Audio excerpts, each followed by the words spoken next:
तुलसीदास द्वारा रचित राम लक्ष्मण परशुराम संवाद का पार्ट नंबर 13 पढ़ेंगे। देखिए, कल हमने जहाँ तक पढ़ा था उसमें विश्वामित्र ने महामुनि परशुराम को समझाने की कोशिश की है अपने शब्दों के माध्यम से, अपने शब्दों के द्वारा। लेकिन उनके ऊपर उन शब्दों को कितना प्रभाव पड़ता है, कितना प्रभाव नहीं पड़ता है, वो अब आप आगे देखिए वो क्या बोलते हैं। खर कुठार में अकरुण को ही आगे अपराधी गुरुद्रोही।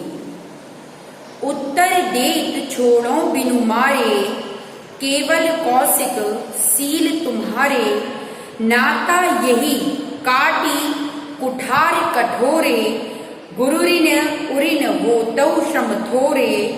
गाध सुन के हृदय हसी मुनि हई रे सूझ। असमे खान न उखमय अजौ न बूझ अबूझ।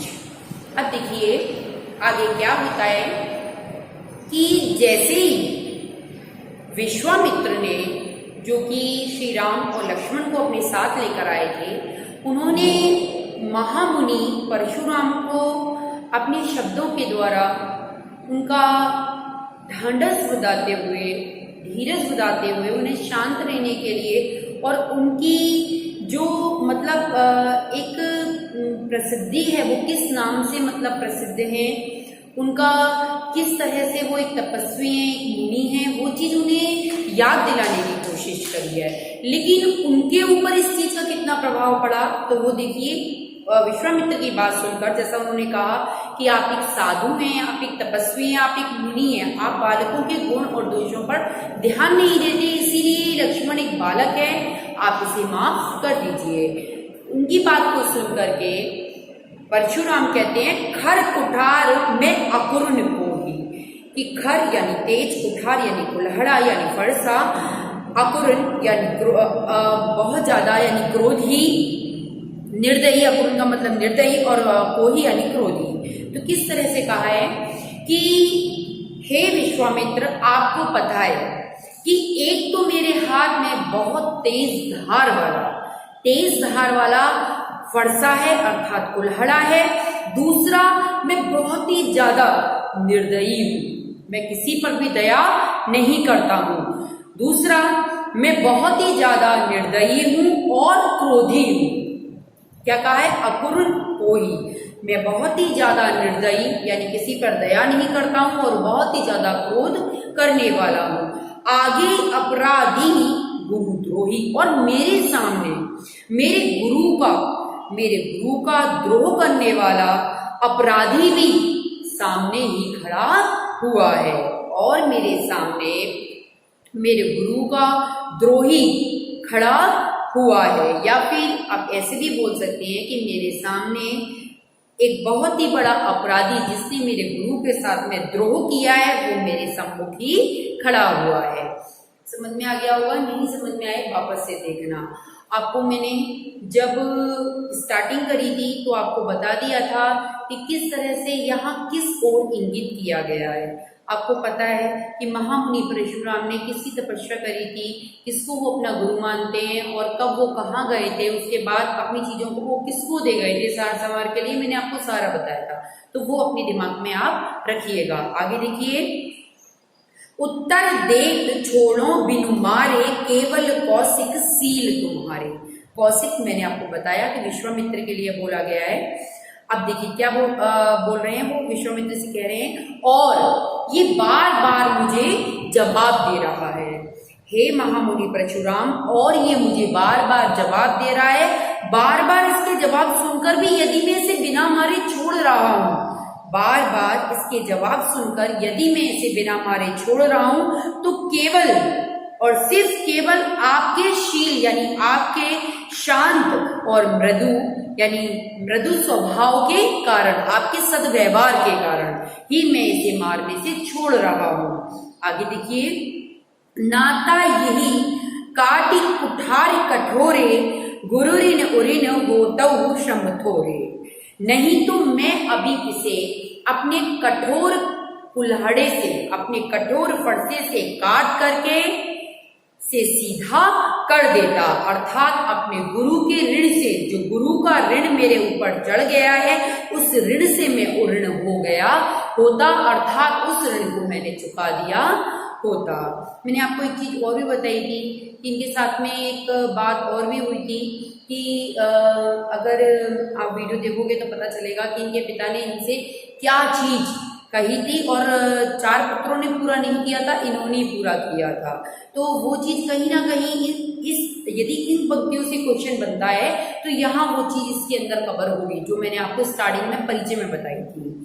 आगे देखिए, गादि सुन के हृदय हसी मुनि हईरे सूज, असमे खाण न उखमय अजौ न बूझ अबूझ। देखिए यहाँ पर ऊख होता है गन्ना, उकमे खाण यानी गन्ने से बनी खाण, और असमय खाण यानी लोहे से बनी हुई खाण, यानी यहाँ तलवार के लिए कहा है, और उकमे खाण यानी गन्ने से बनी हुई खाण यानी शक्कर के लिए कहा है।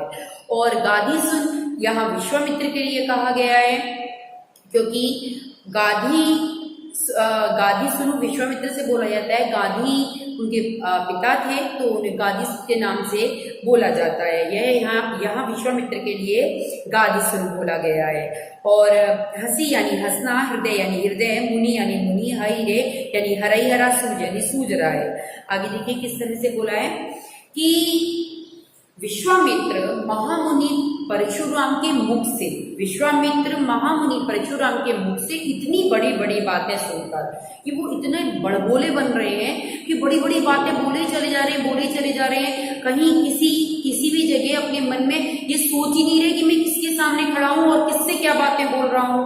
तो वो अपने मन ही मन में महामुनि विश्वामित्र परशुराम की बातों को सुन करके अपने मन ही मन में हंसने लग गए, हृदय में मुस्कुराने लग गए और सोचने लग गए कि देखो महामुनि परशुराम को कैसा हरई हरा सूझ रहा है, यानी कितना इन्हें आसान लग रहा है, कितना साधारण लग रहा है। हरा हरा का मतलब कितना साधारण लग रहा है कि महामुनि परशुराम को देखो कैसा ही हरा हरा सूझ रहा है कि उन्होंने इस धरती पर अनेक क्षत्रियों का संहार जो किया है, उन्होंने इस धरती पर सहस्त्रबाहु सहित जो अनेक क्षत्रियों का संहार किया है, तो वो श्री राम और लक्ष्मण को भी एक साधारण क्षत्रिय समझ रहे हैं। वह श्री राम और लक्ष्मण को भी एक साधारण क्षत्रिय समझ रहे हैं और उन्हें भी साधारण क्षत्रिय समझकर मार देना चाहते हैं।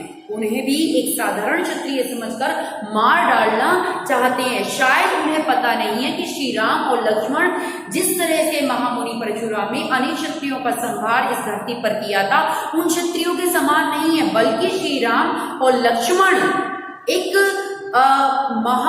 अलग ही अवतार हैं। कहने का तात्पर्य है, पहले अपन ये बोलेंगे, उसके बाद में फिर महामुनि विश्वामित्र कह रहे हैं कि शायद इस बात से परशुराम बिल्कुल पूरी तरह से अनिविज्ञ हैं कि श्री राम और लक्ष्मण की गन्ने से बनी हुई, श्री राम और लक्ष्मण किसी गन्ने से बनी हुई साधारण खाण नहीं है। श्री राम और लक्ष्मण किसी गन्ने से बनी हुई कोई साधारण खाण नहीं है, बल्कि वो तो लोहे से बना हुआ मजबूत खाड़ा है, यानी तलवार है, बल्कि वो तो लोहे से बना हुआ एक मजबूत खाड़ा है, अर्थात तलवार है, जिससे इस लोक में तो क्या तीनों लोकों में उनका कोई भी संहार नहीं कर सकता है, अर्थात उन्हें हानि नहीं पहुंचा सकता है। महामुनि परशुराम को इन बातों का ज्ञान नहीं है, इसी वजह से वह अज्ञानियों की भांति वार्तालाप कर रहे हैं, अर्थात अज्ञानियों की भांति बड़ा बड़ा बोले जा रहे हैं। आपको ये पूरा अच्छे से आप 2-3 बार सुनिएगा, तब आपकी समझ में आएगा। आपको मैंने जितना भी बोला है, अगर क्वेश्चन आता है तो उसके अंदर ये सारा ही आएगा, तब आपका ये पूरा का पूरा क्लियर स्पष्ट होगा। चलिए, आज आपका ये कंप्लीट हो गया है यहाँ तक का जो मैंने आपको बताया था, क्योंकि इस पैराग्राफ के अंदर आपके जो मैंने परिचय पढ़ाया है ना, मैं फिर बोल रही हूँ कि उस परिचय में से काफी कुछ आएगा। तभी आपके ये क्वेश्चन सॉल्व हो पाएंगे जो इस पैराग्राफ के अंदर बनते हैं। क्योंकि बिना ध्यान से सुने आप लोग क्वेश्चन सॉल्व नहीं कर पाएंगे, बहुत घुमा फिरा के क्वेश्चन पूछे जाते हैं, कहीं से भी कोई भी पंक्ति रख दी जाती है। तो अच्छे से इसका अभ्यास करिए, नोट्स बराबर बनाते हुए जाइए, और जहाँ तक हो सकता है किसी भी दिन में आपसे नोट्स मांग लूँगी, और अच्छे से अपनी स्टडी करिए, क्योंकि टाइम निकलता चला जा रहा है, आपके अक्टूबर आने वाला है, तो ऐसे वन भी आपके बहुत ही जल्दी स्टार्ट होंगे। ठीक है, आज के लिए इतना काफ़ी है, अब नेक्स्ट वीडियो